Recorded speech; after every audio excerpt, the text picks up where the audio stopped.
in this place of trying to figure out how do we apply our advocacy to our art so that our art is having a dual purpose, entertaining, educating, and elevating. And I think that for me, after doing Netflix and HBO, I have work on Showtime, HBO, Netflix, and Peacock. Yeah. And my career is still feels sometimes like I'm in this, like I've plateaued, right?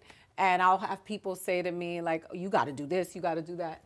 And I just had a moment where I thought about a lot of the people who have ascended beyond what we think is regular.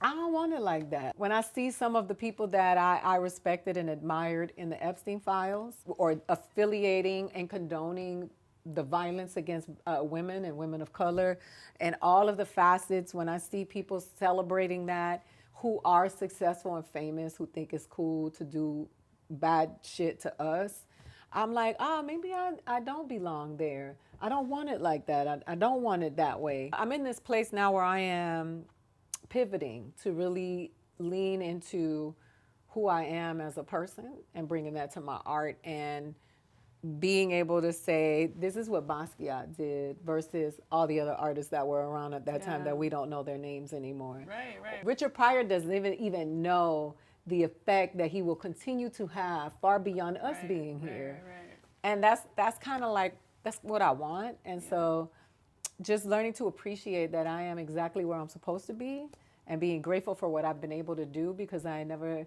had to do no sucker shit to get here. Right, right. And just, you know, now I'm creating, I'm expanding and writing movies and writing other things and saying, let's put it in the work. Yeah. God has a funny way of working. Sometimes you don't know that the denial was actually your protection. Oh, absolutely. I 100% thought about that this week. My children are everything to me.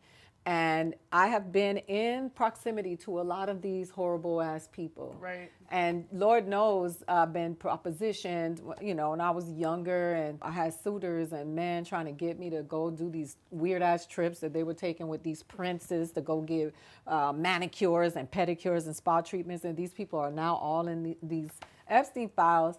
And I just was like, I was never willing to sacrifice my kids to go be on the beat with everybody else. And I felt like I was left out, and I just remember people who didn't want to be around me because I had kids. I'm just grateful that all of that I thought was me being an outsider was just me being in a bubble of protection that kept me and my kids in a safe space.